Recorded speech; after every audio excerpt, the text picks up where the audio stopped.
interesting, at times highly revealing parts of how the Fox empire at times did, as I note, report facts about the election, but then really bent and went in and, as Rupert Murdoch put it, endorsed the lies. Your view about what matters here?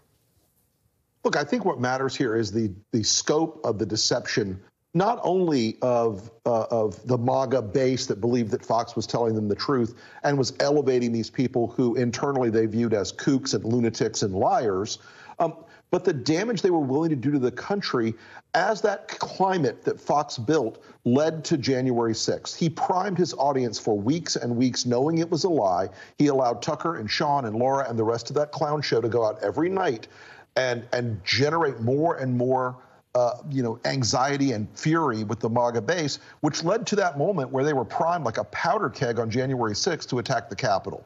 I really think he has a lot more culpability here. I mean, moral culpability is one thing that Rupert Murdoch is not exactly familiar with, but I think he has a lot of culpability here for what the network did with the knowledge they had. Emily?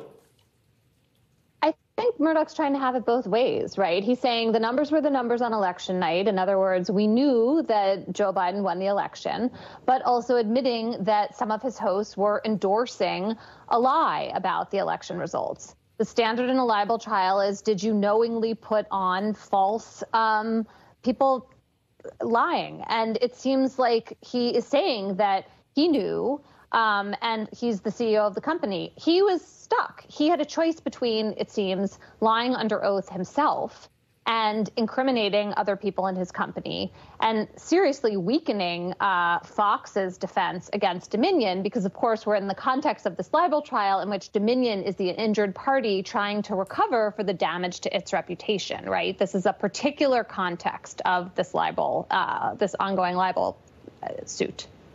Right, and you're reminding folks that's how this works for relatively arcane reasons. There are plenty of people who sustained very real injury in the insurrection and other related attacks and rising political violence, which I mentioned as a context to that.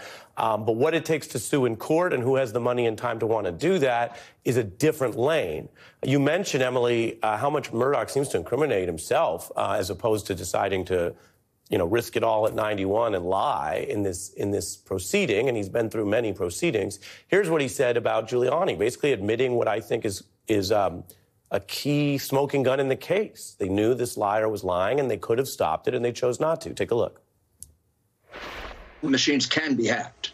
There's no question about that. Their machines can be hacked. Because there's not a singular voter fraud in one state.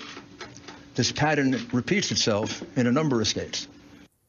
Asked whether he could have put a stop to that, he says quite emphatically, Emily, I could have, but I didn't. But I did. If that was a Perry Mason trial that you and I were watching on fictional TV, we'd say, well, you don't usually get a confession like that. It's interesting. Maybe he thinks he's saying I was hands off. That's the proper role for a CEO to play with a big media organization. But by saying he could have stopped them from letting Giuliani repeat these lying lies on the air, he's suggesting that he understood this was within his power and that he let it go on anyway. And again, for Dominion, which has to prove that Fox knowingly put these guests on the air, knowing that they're going to lie, that seems pretty damning. Yeah. Rick, if you heard the introduction, I mentioned Mos Def or Yassine Bey, the million other straws underneath it. There are people who are tired of all this. If people want to go move on with their lives, they don't want to talk about this anymore, talk about Fox News, or it seems hopeless. And yet I'm curious what you think as such a seasoned political practitioner about the fact that, sure, they got away with a lot that may have emboldened them, that may have fed this environment. But it also may be, I'm curious what you think, that this time there are enough straws on the back that Fox could pay. I think that the interesting pressure here is going to come from the right.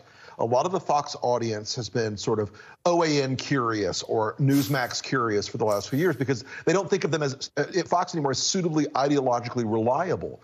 There are a lot of them who will now, because of Fox's reporting, I use that word advisedly, that the election was stolen, are now hearing Fox take a different position and saying, well, they must have been compromised now. They must be, the deep state must have gotten to Rupert Murdoch. We're going to go over to OAN. We're going to go over to Newsmax. We're going to go on some, freak show Telegram channel somewhere. there. But I also think that you can't be exhausted by this at a certain level. It's the most important and large-scale cable network in the country.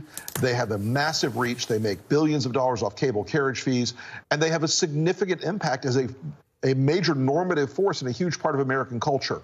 And so I think the Dominion suit and Claire Locke's work in the Dominion suit has really sort of sharpened up this contradiction we've seen for a long time. Is Fox News or is it entertainment? What they have not been until now is accountable, which is what they should be.